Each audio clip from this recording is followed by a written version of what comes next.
देख रहे हैं केवल सच। एक कहावत है देहातों में कि 11 बजे के पहले लेट नहीं और 3 बजे के बाद भेंट नहीं। उसको पढ़ाइए यह कि राष्ट्र क्या है, नैतिकता क्या है, अनुशासन क्या है, हमारा फर्ज क्या बनता है। ये अपने शिक्षक साथियों से कहना चाहूंगा कि आप सिर्फ किताबी ज्ञान अपने विद्यार्थियों को न दें। हमारे प्रधानमंत्री की यही इच्छा भी है, उनका विजन भी यही है कि एक योग्य नागरिक बनाइए, एक राष्ट्र सेवक बनाइए, एक नैतिकवान विद्यार्थी बनाइए। विष्णु गुरुदेव महेश्वर गुरु साक्षात ब्रह्म तस्मै श्री गुरुवे नमः। नमस्कार, मैं वेंकटेश कुमार, आप देख रहे हैं केवल सच। आज 5 सितंबर है। 5 सितंबर को हम लोग शिक्षक दिवस के रूप में मनाते हैं। आज बहुत हमारी खुशकिस्मती है कि मेरे साथ भूतपूर्व शिक्षक दिवस पर बैठे हैं। सबसे पहले मैं लोगों को केवल सच में स्वागत करता हूं, अभिनंदन करता हूं, वंदन करता हूं। आज हमारे साथ जो जुड़े हुए हैं भूतपूर्व शिक्षक डॉक्टर राजेंद्र प्रसाद, श्री अभ्येश शर्मा, श्री निर्भय शर्मा, श्री उमाकांत शर्मा और श्री परशुराम शर्मा। आज शिक्षक दिवस के मौके पर हम श्री अभ्येश शर्मा जी से जानना चाहते हैं कि वर्तमान शिक्षा प्रणाली और पूर्व की शिक्षा प्रणाली में जो आपने देखा है, क्या अंतर है। श्री अभ्येश शर्मा, ऐसा प्रश्न किया आपने वेंकटेश जी कि आज यही मैं पढ़ करके आ रहा था, पढ़ा नहीं लेकिन सुन करके आ रहा था। वर्तमान शिक्षा प्रणाली और पूर्व की शिक्षा प्रणाली और वर्तमान में हमारी आजादी के बाद की बात आप जानना चाहते हैं कि आप जानना चाहते हैं गुरुकुल की परंपरा की बात, तो मैं उतनी गहराई में जाना नहीं चाहूंगा, समय की सीमा है आपके सामने। लेकिन मैं इतना कहूंगा कि आज की जो शिक्षा प्रणाली है, यह शिक्षा प्रणाली, मैं अगर ऐसा कहूं तो हमें कोई कहने में अतिशयोक्ति नहीं नजर आ रही है कि आज की शिक्षा प्रणाली कोई प्रणाली है ही नहीं।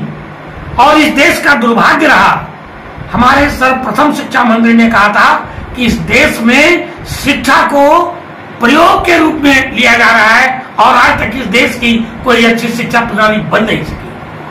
86 में स्वर्गीय प्रधानमंत्री तत्कालीन राजीव गांधी जी ने एक नई शिक्षा पद्धति लागू की और फिर 34 वर्ष के बाद अभी वर्तमान जो हमारे प्रधानमंत्री हैं मोदी जी, इन्होंने नई शिक्षा प्रणाली लाई है। देखने में तो बड़ा अच्छा लग रहा है, हालांकि कोई भी प्रणाली बुरी नहीं होती है, बहुत सोच करके बहुत समझ करके लोग बनाते हैं, लेकिन उसके कार्यान्वित करने वाले लोग जो है उतनी ईमानदारी से, उतनी निष्ठा से, उतनी समर्पण की भावना से उसको नहीं कर पाते। आज की शिक्षा प्रणाली में बहुत सारी अच्छाइयां हैं और सचमुच आज शिक्षक दिवस के अवसर पर मैं ये अपने शिक्षक साथियों से कहना चाहूंगा कि आप सिर्फ किताबी ज्ञान अपने विद्यार्थियों को न दें। हमारे प्रधानमंत्री की यही इच्छा भी है, उनका विजन भी यही है कि एक योग्य नागरिक बनाइए, एक राष्ट्र सेवक बनाइए, एक नैतिकवान विद्यार्थी बनाइए। और शिक्षा का सिर्फ किताबी ज्ञान नहीं होता, फिजिक्स, केमिस्ट्री और मैथमेटिक्स का फार्मूला सिर्फ मत पढ़ाइए, उसको पढ़ाइए यह कि राष्ट्र क्या है, नैतिकता क्या है, अनुशासन क्या है, हमारा फर्ज क्या बनता है। और जब इन सारी बातों से लैस हमारे विद्यार्थी होंगे तो ही सही शिक्षा होगी। आज की शिक्षा पद्धति और पुरानी शिक्षा पद्धति अगर हम गुरुकुल में जाएं तो उसमें यही अंतर पड़ता है। हमारे सामने आचार्य परशुराम शर्मा जी बैठे हुए हैं, इन्होंने गुरुकुल की शिक्षा पाई है और वहां अनुशासन, नैतिकता, ईमानदारी, राष्ट्र धर्म, स्वधर्म, सारी बातों की शिक्षा दी जाती थी। आज इसकी ऐसी कोई बात रह नहीं गई है। आज हम लोग व्यवसायिक शिक्षा दे रहे हैं, रोजगार उन्मुखी शिक्षा नहीं दे रहे हैं।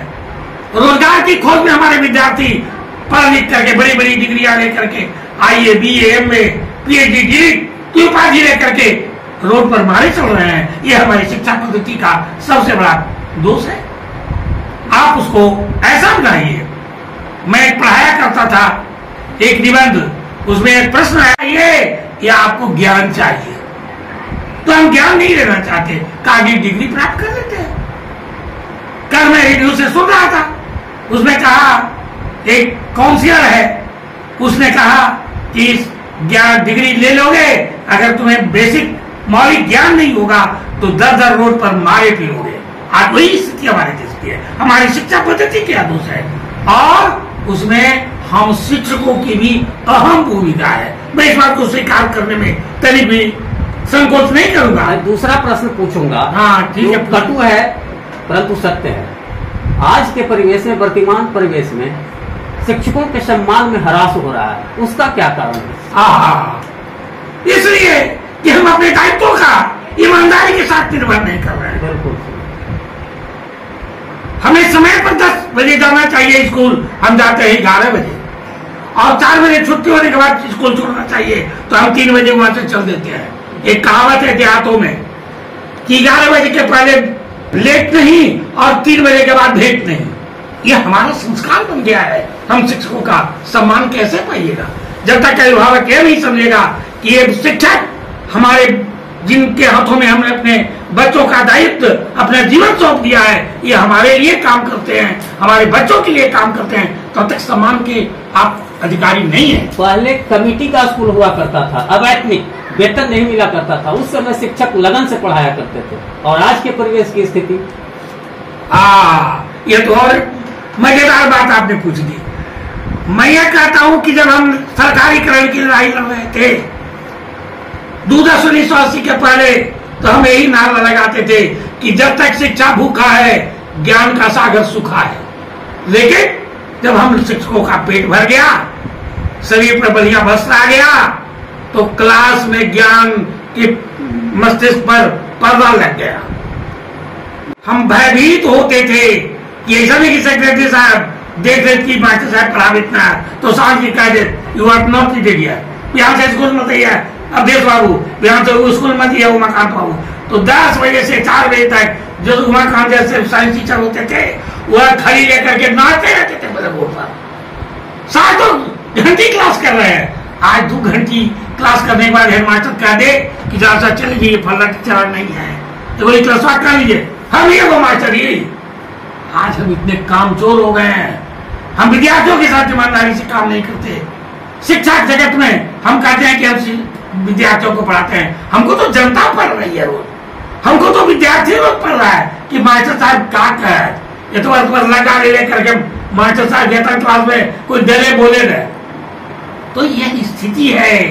हम अविश्वासी शिक्षक हो गए हैं। शिक्षकों को हम सम्मान पाने के अधिकारी नहीं है। सम्मान हमें तभी मिलेगा, हमें याद है, आप लोग जानते होंगे इस बात को, इसी इलाके के थे नवदीप बाबू, राष्ट्रपति पुरस्कार प्राप्त शिक्षक इसी इलाके के थे।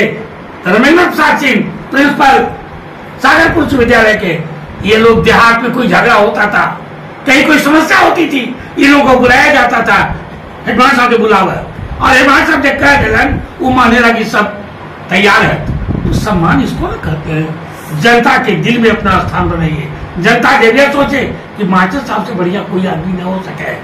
आज यही मास्टर साहब ना तो जब वो 11 बजे स्कूल में जहाज आ 3 बजे मखदूमपुर बाजार में देखा जहाज, क्या सम्मान पाएंगे? शिक्षा के क्षेत्र में आपने 40 वर्षों तक योगदान दिया है, कुछ अनुभव साझा कीजिए आज के वर्तमान शिक्षकों को। अनुमान शिक्षकों से मैं करवट प्रार्थना करूंगा कि भाई रे, हम लाए हैं तूफान से किश्ती निकाल के, इस संघ को रखना मेरे बच्चों संभाल के, मेरे भाई संभाल के। हमारे महासचिव तत्कालीन शत्रुघ्न प्रसाद सिंह ने कहा करते थे कि भाई सरकारीकरण तो हो गया, लेकिन परिवहन विभाग के बस वाली बात मत कर दीजिएगा। संघ की बात मैं नहीं कर रहा हूँ, सरकारी या गैर सरकारी सारे शिक्षकों का सारे शिक्षकों कि आप जितनी देर विद्यालय में रहें, समय से विद्यालय जाएं, समय से विद्यालय से आएं, और जितनी देर तक जो आपके लिए निर्धारित पाठ्यक्रम है, निर्धारित जो आपके लिए कार्यक्रम है, रूटीन है, उसको ईमानदारी से अपनी योग्यता के अनुसार बच्चों के बीच रख दीजिए। लेकिन शिक्षकों का ही सिर्फ दोष नहीं है। यहाँ मैं पत्रकार ये जोर देना चाहूंगा कि पूरे बिहार में सभी विद्यालयों को इंटरमीडिएट कर दिया गया। अच्छा रिजल्ट हो रहा है, 99% चल रहा, और मास्टर गायब। ये क्या शिक्षा है? सरकार क्या कर रही है? शिक्षक बनाए नहीं, शिक्षक लाए नहीं, और आपने +2 खोल दिया और लड़का पास भी कर रहा है। यह शिक्षा हो रही है क्या? अज्ञानियों का तो सैलाब खड़ा किया जा रहा है। इसमें हम शिक्षकों का सिर्फ दोष नहीं है, जनता का दोष नहीं है, सरकार भी इसके लिए सहभागी है। हमारे साथ एक और पूर्व शिक्षक हैं, पेंशनर समाज के सचिव भी हैं, डॉक्टर राजेंद्र प्रसाद जी। मैं इनसे जानना चाहूंगा कि अभी जो शिक्षा की स्थिति है उसके बारे में आपको। अभी शिक्षा की स्थिति बहुत बद से बदतर कहा जाए। जब तक समान शिक्षा प्रणाली लागू नहीं होगा तब तक मैं नहीं समझता कि शिक्षा विभाग में कोई सुधार आने की बात है। जितने भी हमारे देश के या समाज के जो प्रबुद्ध वर्ग हैं, धनी वर्ग हैं, चालाक लोग जो हैं, इस समान शिक्षा प्रणाली हो जाने पर अपने बच्चों को उसी विद्यालय में भेजेंगे जहाँ गरीब के बच्चे पढ़ते हैं। तो यहाँ का शिक्षा प्रणाली में सबसे बड़ा दोष है कि समान शिक्षा प्रणाली नहीं है। यह जो सरकारी विद्यालय है वो केवल नाम का है। मैं करीब 33 वर्ष तक शिक्षण कार्य किया और उसमें देखा कि पहले जो हमारे साथ थे और जितना कार्यक्रम अच्छा चरण के बाद ये स्थिति बदलती गई है।